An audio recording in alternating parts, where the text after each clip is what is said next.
Well, Kristen, thanks so much for being on the SCFD Wonder-Cast. I am so excited to talk to you about all things Denver Zoo Conservation Alliance. Yeah. Obviously, you are an animal care specialist, so can you tell me more about what an animal care specialist is? Yeah. So traditionally, we're zookeepers. So it just means that we're the ones who are taking care of the animals day to day, doing all the nitty-gritty things and trying to give them their best lives every day. So a lot of physical work. Yeah, We're I'm sure. just every morning checking to make sure everybody's good to go, Yep. pulling up medications, and then a lot of cleaning, obviously. But especially nowadays, it's also a lot of training the animals and providing them enrichment. And then particularly in my job, but for most of us, it's also like demonstrations and talking to the public and getting them excited about the animals. Yeah. Would you say it's like a particularly dirty job? I know that could be a misconception people Yeah. have, or a correct Yeah, conception. I mean, it's relatively dirty, and it depends on the area. It's different type of dirty. Yeah. And like the elephant keepers, they are having to do a lot of heavy lifting Yep, I can every imagine. day. And then the more ectotherm keepers, the like reptiles and amphibians, they have a lot of smaller animals. Sure. So like it's not as much heavy lifting in that way, but Right. they're having to do a lot of tiny detail and know a lot of things and work with like water quality and all kinds of stuff like that. So it's dirty in a very different way. Yeah. Mine is like, because we have a mix of animals, Right. a mix of everything. We have llamas, so we're like shoveling and all Cool. kinds of stuff. And then we also have the little ectotherms. We also have very messy, stinky tamanduas, which They're so cute. yeah, You would never know they're stinky. oh, they're so stinky. Oh my gosh. Those stinkers. So like a little bit of everything. That's so fun. And Yeah. you work for the animal ambassadors. Mhm. Can you tell me a little bit more about that program? Yeah, so Animal Ambassadors is a really unique department in the zoo because overall the zoo is kind of separated by certain taxa of animals. Sure. So we have specialists who work with the primates, specialists who work with pachyderms like elephants and rhinos and things, our ectotherm people. And we are unique in that we have a little bit of everything. That's generally on the smaller end because we bring them out usually and are getting to let them just showcase their abilities mostly. Yeah. And then we do a lot more public speaking because we get to interpret and talk to people and get them excited about those animals. So it's a lot of the traditional things, but then we have a lot of extra added in of getting to train them to be really resilient and go new places and show off what they love to do, like flying or climbing. Yeah. So are there like animals that are particularly suited to doing that? And how do you know if an animal should be an animal ambassador? Yeah. So over the years, just in zoos, there's usually kind of an animal ambassador team at most zoos. So there's that kind of the knowledge over a long period of time of what are really great species for these types of things. Yeah. So like tamanduas, for example, are really great because they can be trained really well and they can do a lot of really great stuff and are pretty resilient in different kinds of places. And so, yeah, we have kind of those go-tos who you know are going to be great, like red-tailed hawks and different specific species that are just a given that are probably pretty resilient and train really well. And then it's kind of fun to trial different species that are maybe unique that, like for the zoo, we try to find species that really can help tell our conservation story with some of the specific things that we are focusing on in conservation. And sometimes it works, sometimes it doesn't. So like might be by species or it might be by individual that we say, you're great for this or this is maybe not the job for you. Right. It's like one of our projects at the zoo is caring for and trying to protect pika habitat up in the mountains. Right. Not a great ambassador species. Really hard to just have in zoos anyway because they need it cold. But so there's like those simple, like, okay, that's probably not it.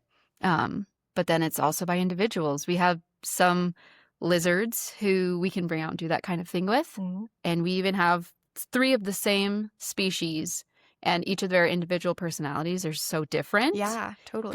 That we either cater to what they like. Like right now we have some blue-tongued skinks who 2 of them rock solid, just always down to hang out. And then one, he's newer to us and he's very shy. And so we're just like working with that and we're changing up what we usually do to make sure he's feeling good and successful. Sure. And then, but we've had others who that's just, you know, no matter what we did, it just didn't seem like that's what they enjoyed. So then we said, do they have a different role at the zoo or at a different zoo. And so they get to go just be where they're happiest. I love that. Yeah. So you obviously spend a ton of time with the animals. You seem like you know them really well, and you're obviously really passionate about that. Yeah. What is that like walking into your job and just, getting to spend time with animals? Yeah, it's pretty great. I will say, I know a lot of us who are animal people, usually when you're like growing up, you want to be a veterinarian. Yep. And because that's really kind of all you know too, is that's the one animal job that there is. Yeah. And so that's what I was too. Like I wanted to be a veterinarian. And then I got to college and there's so many other types of things. And what I was finding is I really liked animal behavior and training and just trying to understand them. Yeah. And it is the most satisfying part to me is that I do come in and every day animals are excited to see me. And we do get to see them on all their best days as well as their worst sometimes. So it is great. And sometimes animals, no matter what you do, don't like you. Sure. So depending on, there's certain like primates can be really picky on the types of people they like, especially parrots too. Yeah. So some of our parrots really love certain types of people, or so some animals are a little less excited to see, but most of them, we have built the relationship and the trust over years. Yeah. So a lot of them, that's super satisfying, especially when you can win over the really hard to win over ones. Like we have a hawk who she is really hard to win over, and being in the in group is really like a privilege, that. Yeah, I would never let that go. Right, that would exactly. Be like my claim to fame. Right, and I do, and I talk about it all the time. Yeah, you're like, guess what? Yeah, because that's my job too. Yeah, it is. So yeah, That's it's so pretty cool. great. They definitely, and it depends on different species. Yeah. But a lot of ours are pretty intelligent, so they can tell us out as individuals too. So we all have like our own unique relationships with them as well. Oh, that's really cool. Yeah.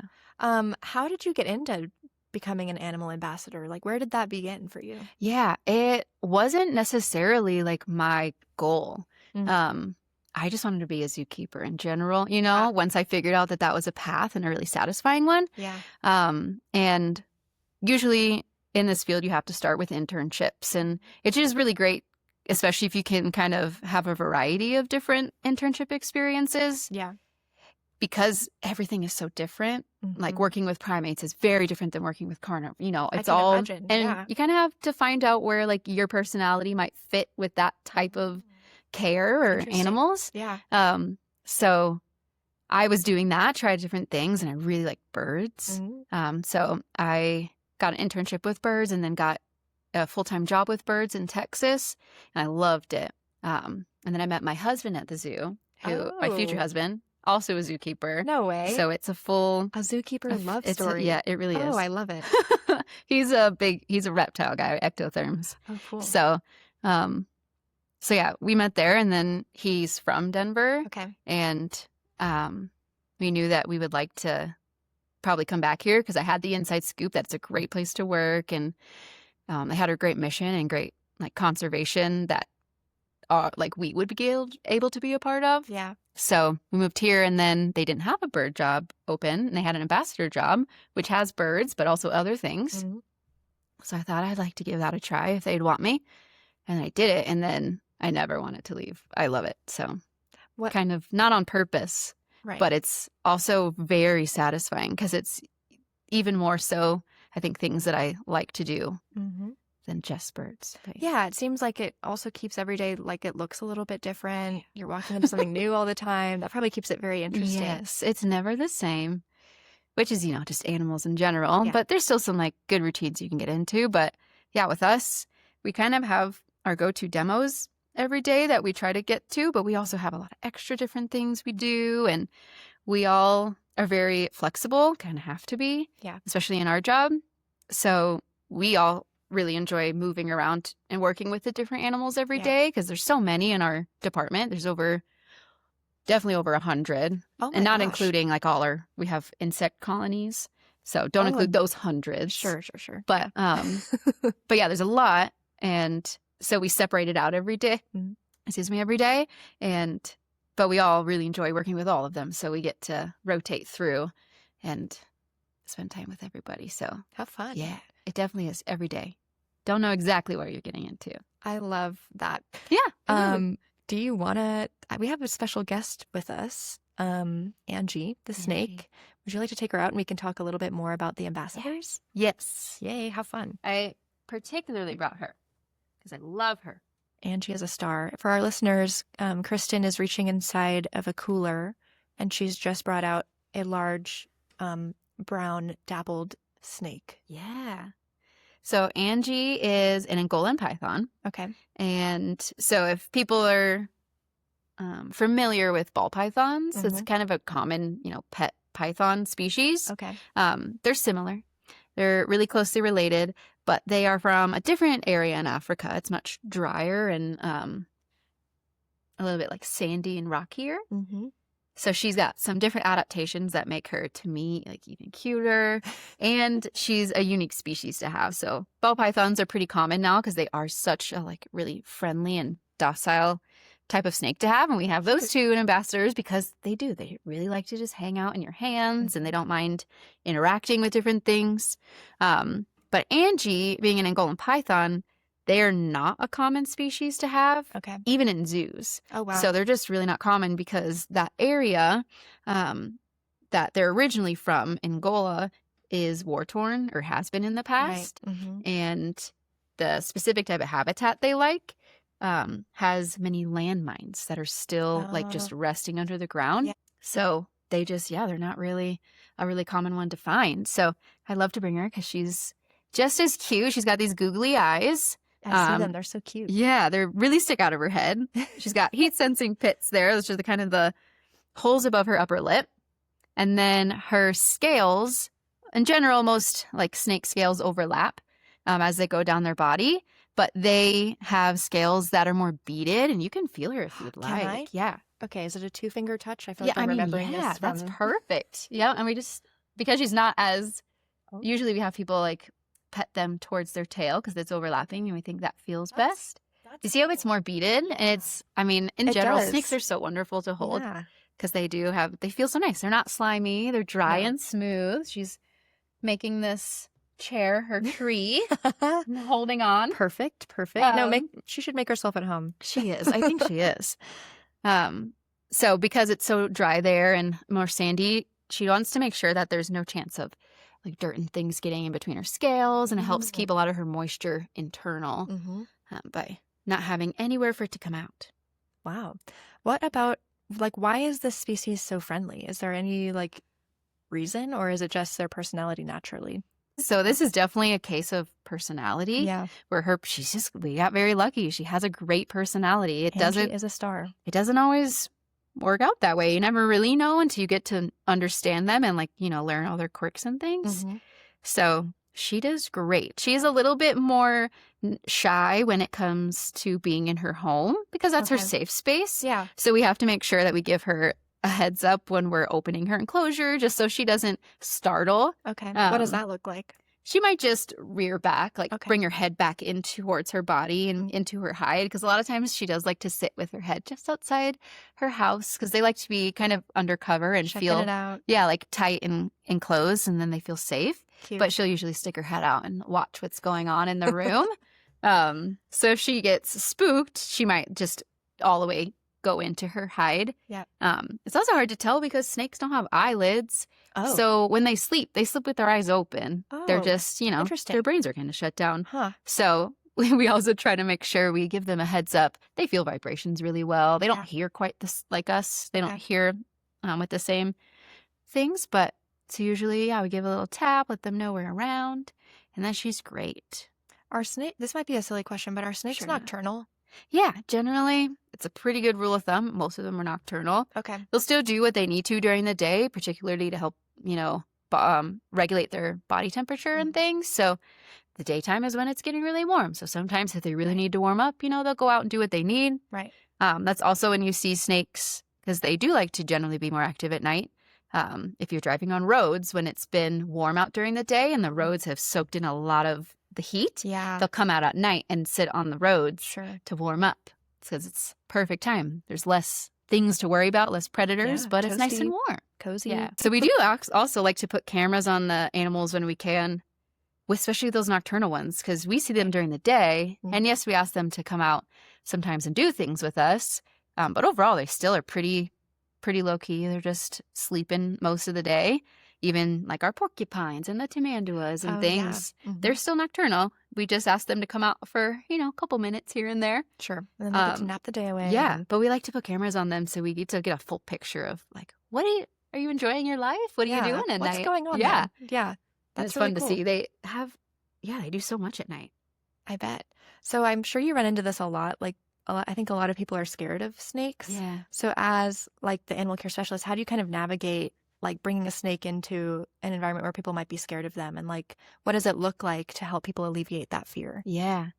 A lot of times we're bringing them in. First, we just want to make sure people know what we're bringing before we pop them out. Yeah, Just totally. because that obviously happens a lot. I forget that people are afraid of snakes every once in a while. And then you're like, hello. And depending on the size, that can be very intimidating. Sure. So we do have some pretty large, even like snakes that it takes 2 of us to hold. Oh my gosh.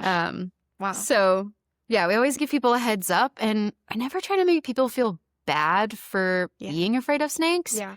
It has been like a proven fear. Like it's like evolutionary that we're afraid of snakes as a species. Yeah, that makes sense. Because venomous snakes have been a danger to people for, however long.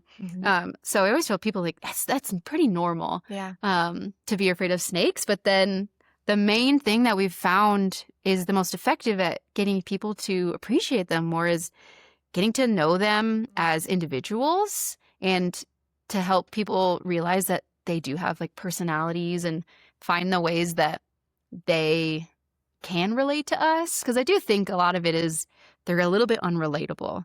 Like a lot of mammals people relate to and can kind of anthropomorphize in some ways where they feel connected to them and they find them cute. And snakes are really different. So when we get to tell them about their personalities and the things they like, the things we might have in common with them, that's our hope is, and then they're a little less fearful. Sure. And at least can understand and maybe in a great way anthropomorphize the snakes they do see in the wild.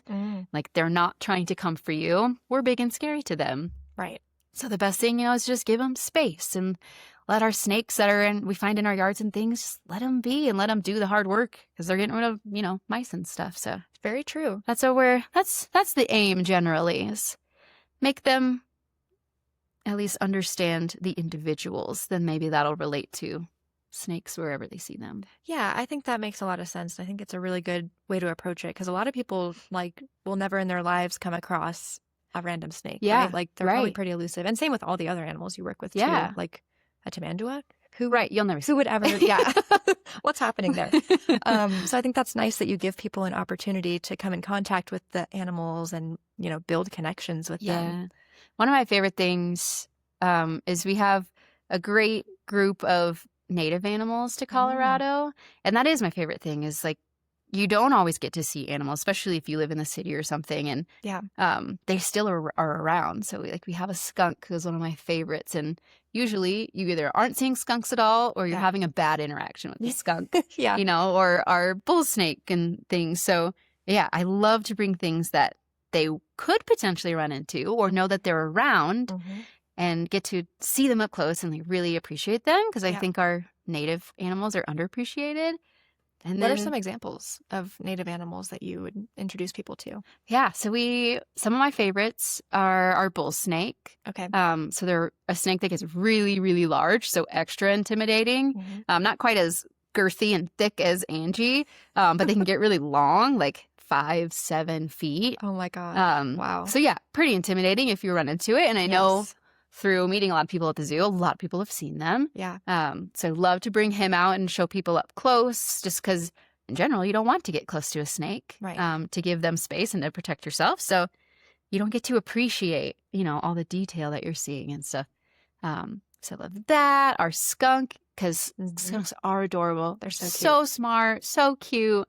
Just like really easy to love. Or red-tailed hawks, because obviously I also really enjoy raptors. And red-tailed hawks are one that you can find really in any type of habitat, including the city. So I like to kind of point those things out to people so then maybe they'll look around a little bit more. Because there is still wildlife around us, right? Even if we live, downtown Denver. Yeah. So it's just about looking for it. Yeah, I think that's such a good point. And I think that's sort of part of maybe why you guys started, but you run the gamut of local regional animals to like international rare species. So it's a great way for people to kind of like see the scope of the animals that are in our world and again, like form relationships with them. And the scope of the zoo, because we try to have animals that can help tell the stories of the work we're doing, because you don't get to see the efforts that go in Peru or in different areas of the world that we're a part of. Right. And so, we try to make sure that we have animals that can tell those stories too. So everywhere, Colorado, across the world. I love it. That's awesome. Well, Angie, what a champion. I'll let her go home. Yeah, she's super comfy. She looks cozy. She can, I don't care. She can stay out. She can just join. There's Angie. Here's Angie. For our video watchers, listeners, highly encourage you to check out the YouTube video because Angie is a darling. She does have adorable eyes.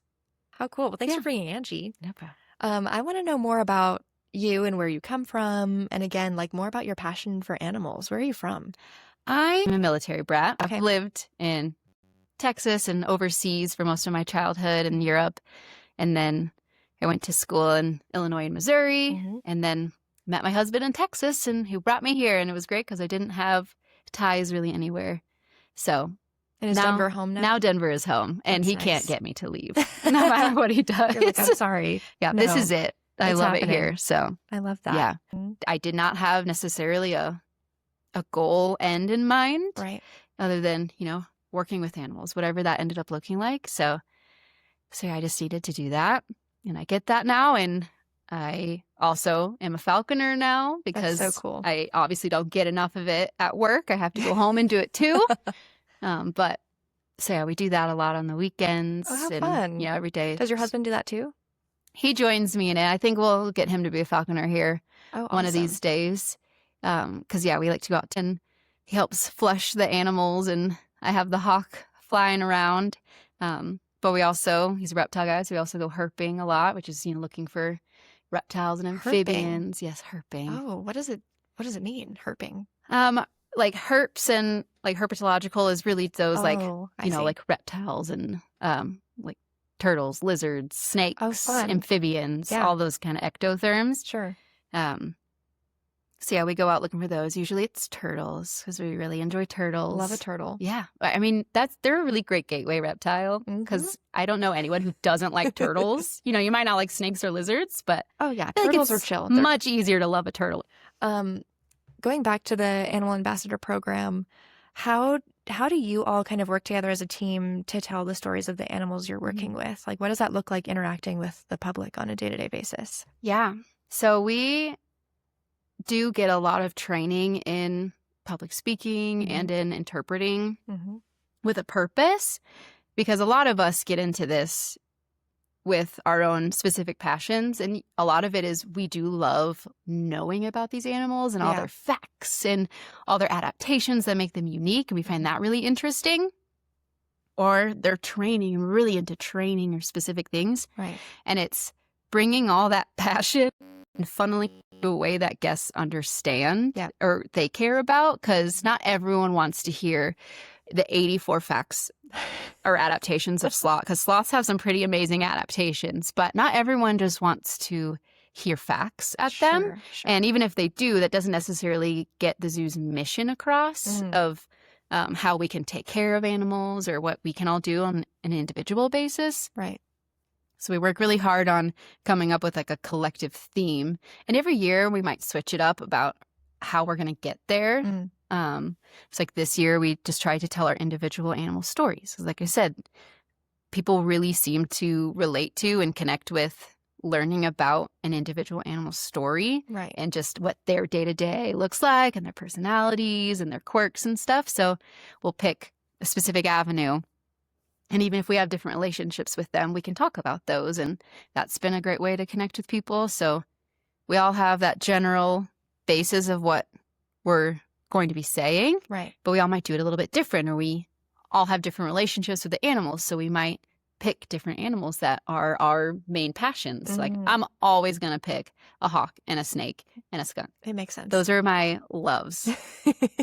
You have other coworkers who will always pick the tamanduas or the parrots or anything. So we all get to kind of funnel our specific passions. But is there like a memorable interaction that stands out to you recently about like someone that came in contact with you and an animal and just like was changed by it? Yeah, we have a really great opportunity to work with all kinds of different people because we have so many different animals that kind of can fit where people might need them. Right. So like we can do low sensory like types of demonstrations. Yeah. So just find which animals might be really great for people who need it to not be loud. So don't bring the parrots. Right. Sure. Or, Makes you know, sense. things like that. We also have some of the most memorable for me have been for like a group of visually impaired people where we able, you know, when you come to the zoo, you're not often you have to see everything. Right. And so It's getting visual. the chance to like actually touch the body of like our gopher tortoise or hear an animal do something really cool up close. Like those have been some of the most impactful to me of getting the chance to like really make an impact for someone who might experience the zoo differently. Yeah. Right now we have a little boy sent a letter that he loves our crane. We have cranes that we get to fly around the zoo. Oh my gosh. And so we have scheduled, he's going to come to the zoo with his mom and get to feed the crane and get to be in the space with them. I love that. And yeah, it's just pretty cool that we can get to do those really special memorable things. So I feel like people want to come back and say, what's gonna happen this time? Yeah, totally. How fun. Yeah. And so this is a program that people can experience both at the zoo and do you guys do like mobile programs at all? We do some, yeah. Okay. So we have some education staff who will bring certain animals out into the community, and then we try to do different community events where we've done like river cleanups or going to certain schools or just certain public events. So yeah, it really depends on what it is. And we have a lot of schools also come to us and we can do even bigger stuff because usually those really big like flights and things, those are hard to bring out of the zoo. Yeah. But yeah, we can bring a lot of our smaller guys out into the world and let people meet them up close too.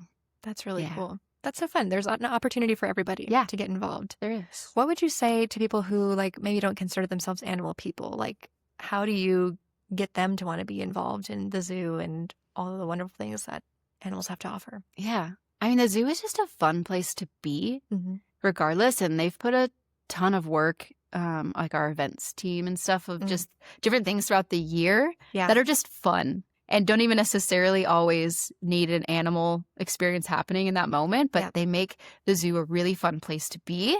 And for different types of like holidays and things. So it's just the dream is and hope is that you can just make it feel like a part of the community. And then if it is someone who doesn't necessarily go for the animals, then you like sneak in some animals in there. Like when you see this really cool thing. Yeah.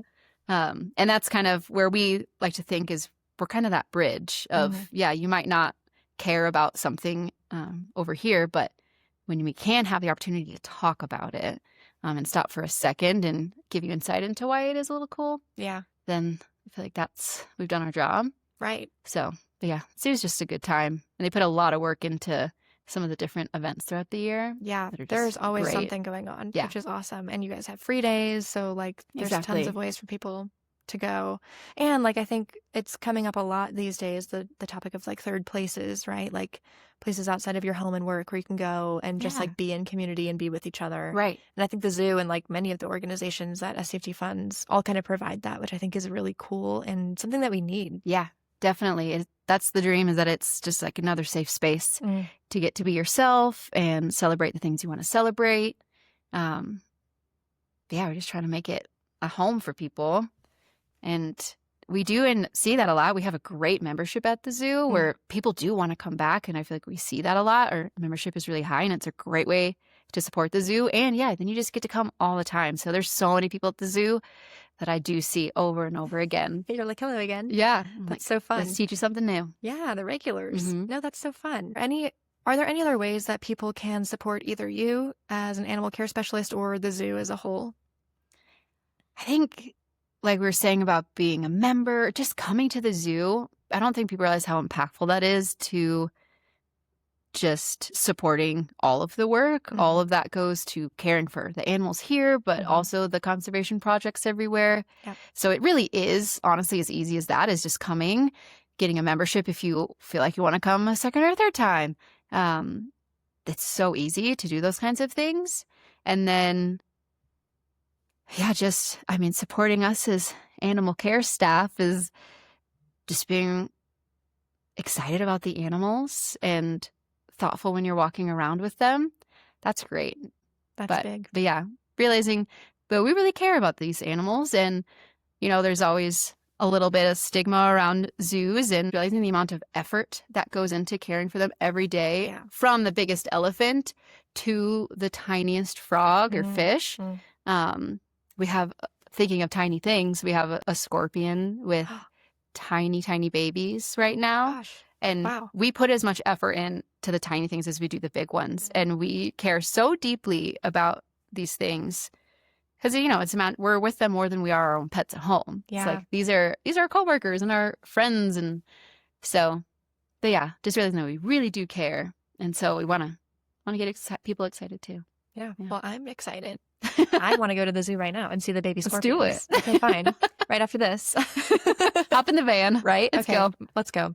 I do always ask our guests these last two questions. They're a little bit more personal, but I'm always curious, like, how the people I interview find a sense of wonder in their own backyard. You mentioned falconing, so I'm sure that's one source. But what are some ways that you inspire that sense of wonder in yourself? Yeah, that's what I was thinking is flight and bird. I love being able to be a part of birds and seeing them fly. So I think that's a phenomenal feat that we underappreciate. And it's just such a cool thing to see, which is why I love falconry, but also just birding in general. But we also have a pond with turtles at home, and I love gardening. So I do just like to be in the backyard. Yeah. And I have a passion for like native plants and getting insects and things to come to my yard. So I feel like that's where I find the most like wonder and joy is being in the backyard. And now that we have a 4-year-old, getting to share that with him, and he's just a little nerd having two zookeeper parents.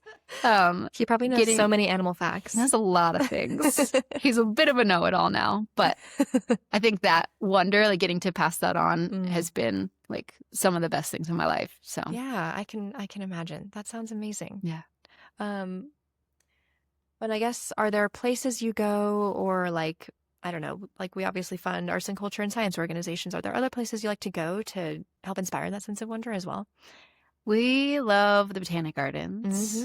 Obviously, I like gardening. I love plants. So we love to go there. And they have, that great kids area of the Botanic Garden. Yeah. So that's one of my favorites. And then just parks. So we love like South Platte Park down it's lit. Yeah, we just like to be, and we're not as much like mountain.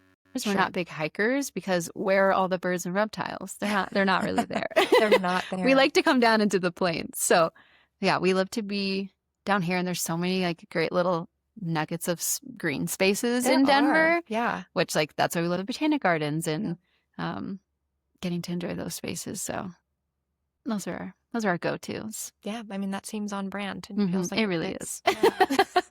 Well, Krystin, thanks for being on the SCFD Wonder-Cast. And to our viewers and listeners, make sure you check out the Denver Zoo Conservation Alliance and the Animal Ambassador Program. Thank you. Thanks for having me. Bye, all.